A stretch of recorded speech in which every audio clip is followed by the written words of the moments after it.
Sejarah seorang perawat yang tega menganiaya murid magangnya hingga tewas. Suatu ketika ada seorang perawat senior yang bernama Elizabeth Brownring. Ia disebut sangat cekatan dan baik sehingga ia sering mendapatkan pujian. Sebagai hasil dari kerja kerasnya, Rumah Sakit Sanswaten mengangkatnya sebagai pengawas wanita dan anak-anak. Pekerjaannya menjadi sangat sibuk dan dia diberi hak asuh atas beberapa anak magang perempuan untuk membantu di rumahnya dari Rumah Sakit London Foundling. Namun Elizabeth Brownring terbukti tidak cocok untuk tugas merawat remaja magang di rumahnya. Elizabeth mulai terlibat dalam kekerasan fisik yang parah. Hukuman yang sering ia lakukan terhadap anak-anak adalah dengan cara menelanjangi mereka, merantainya ke balok kayu atau pipa dan kemudian mencambuknya dengan tali dan gagang cambuk. Elizabeth juga pernah menggunakan peralatan lain untuk pelanggaran sekecil apapun dari aturan yang telah ia buat di rumahnya. Sebelum lanjut, silahkan tekan subscribe, like, dan komen ya, supaya channel ini bisa berkembang dan bisa menceritakan kisah tokoh sejarah terkenal lainnya. Dan nyalakan tombol notifikasinya, agar kalian tidak ketinggalan video terbaru dari channel ini. Elizabeth Brownring lahir pada tahun 1720 dari keluarga kelas pekerja. Elizabeth menikah dengan James Brownring, seorang tukang ledeng magang. Mereka menikah saat masih remaja. Elizabeth kemudian melahirkan 16 anak tetapi hanya 3 yang selamat. Pada saat Elizabeth berusia pertengahan 40-an, suaminya telah sukses dengan usahanya dan keluarganya menjadi cukup kaya. Karir Elizabeth juga bagus. Dia merupakan seorang bidan yang sangat disegani. Pada tahun 1765, mereka pindah ke rumah baru di Fatherland, London. Elizabeth terbukti menjadi yang cukup cekatan dan menjadikannya sangat sibuk. Sebagai hasil dari kerja kerasnya, Rumah Sakit Sanswaten mengangkatnya sebagai pengawas wanita dan anak-anak. Pekerjaannya menjadi sangat sibuk dan dia diberi hak asuh atas beberapa anak magang perempuan untuk membantu di rumahnya dari Rumah Sakit London Foundling. Namun Elizabeth Brownring terbukti tidak cocok untuk tugas merawat remaja magang di rumahnya. Elizabeth mulai terlibat dalam kekerasan fisik yang parah. Hukuman yang sering ia lakukan terhadap anak-anak adalah dengan cara menelanjangi mereka, merantainya ke balok kayu atau pipa dan kemudian mencambuknya dengan tali dan gagang cambuk. Elizabeth juga menggunakan peralatan lain untuk pelanggaran sekecil apapun dari aturan yang telah ia buat di rumahnya. Penyiksaan ini dimulai sewaktu dia mengambil anak magang pertama yang bernama Mary Mitchell. Setelah masa percobaan 1 bulan pertama berakhir, Elizabeth mulai menganiaya Mary dengan meninju, menendang, dan melecehkan gadis itu.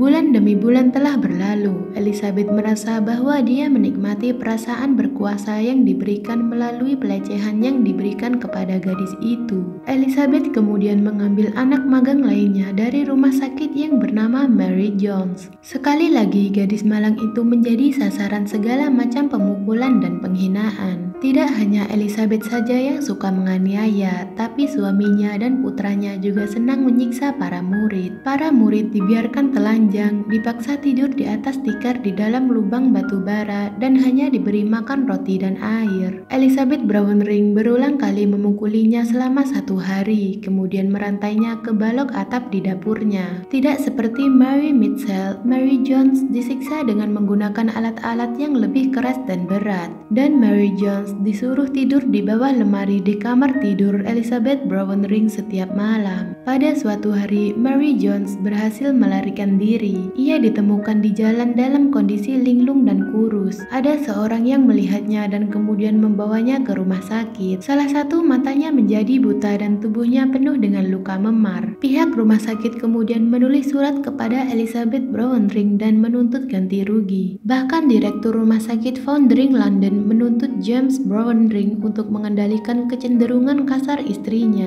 Tapi James tidak menghiraukannya karena tidak ada jawaban dari pihak keluarga Brownring. Masalah itu dibiarkan berlalu dan pihak rumah sakit menginformasikan kepada Elizabeth Brownring bahwa magang Mary Jones dihentikan. Beberapa waktu kemudian, Elizabeth Brownring mendapatkan murid magang lain yaitu Mary Clifford yang berusia 14 tahun. Dan lagi-lagi gadis itu menjalani segala macam perlakuan tidak manusiawi. Dia diberi pakaian yang dipenuhi kutu untuk dipakai, dipukuli, digantung telanjang dengan kait di langit-langit, dan dipukuli hingga pingsan dengan sebatang besi. Pada bulan Juni 1767, Mitchell dan Clifford mengalami infeksi pada luka mereka yang tidak diobati, dan serangan berulang Elizabeth Brownring tidak memberinya waktu untuk sembuh. Pada tanggal 12 Juli 1767, ibu tiri Mary Clifford yaitu Nyonya Deacon datang ke rumah Elizabeth Brownring untuk melihat anaknya. Elizabeth menolak wanita itu masuk dan menyangkal bahwa ada pekerja magang di rumah itu.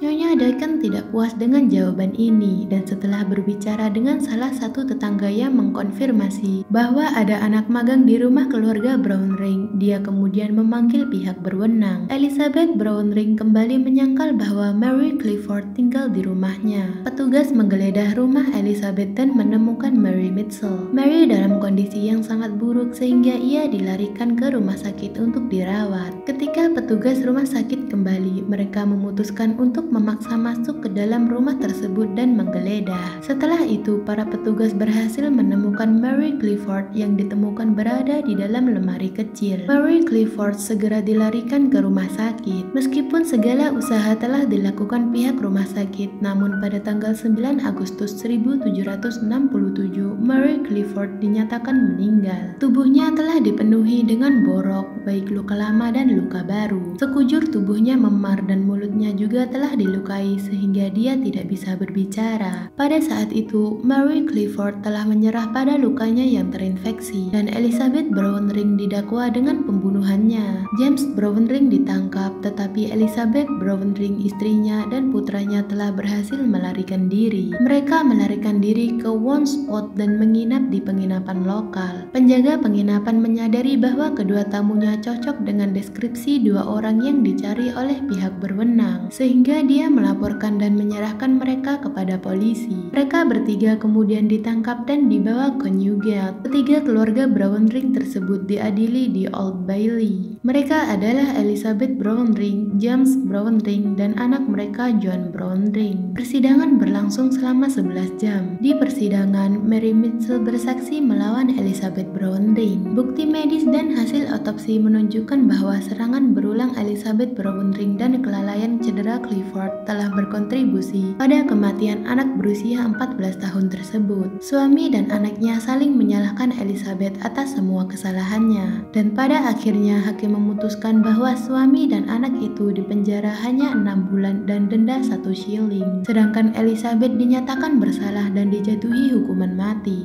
Pada tanggal 14 September 1767, Elizabeth Brownring dibawa dengan kereta terbuka ke tribun dan digantung. Sejak Thomas Cora mendirikan rumah sakit Foundering pada tahun 1739, ada perdebatan terus-menerus tentang apa yang seharusnya dilakukan oleh petugas magang di rumah sakit Foundering. Ada perdebatan apakah mereka harus dididik secara berlebihan atau apakah mereka harus mengikuti pendidikan kejuruan dan dilatih untuk magang, yang akan mengarah pada kehidupan yang stabil di masa depan sebagai tenaga perawat. Akhirnya diputuskan bahwa rumah sakit Foundering mulai memberi anak-anak baik usianya yang lebih tua dan masih remaja untuk mengikuti pelatihan kejuruan dengan cara magang di tempat perawat senior yang ditunjuk atau sudah direkomendasikan oleh pihak rumah sakit Foundering. Dan keputusan ini disahkan pada tahun 1759, tak lama sebelum peristiwa memilukan itu terjadi. Elizabeth Brownring bukanlah satu-satunya perawat senior yang kasar. Ia menggunakan anak-anak magang sebagai pekerja budak di rumahnya. Setelah peristiwa kejahatan yang dilakukan Elizabeth Brownring, rumah sakit Foundering menerapkan perlindungan pengawasan yang lebih besar untuk anak magang. Dan setelah itu, kasus penyalahgunaan magang yang dilaporkan menurun drastis. Terima kasih buat yang sudah menonton. Kalau kalian suka dengan video ini, silahkan tekan subscribe, like, dan komen ya. Dan komen di bawah pendapat kalian tentang video ini, supaya kita bisa sama-sama belajar. See you the next video.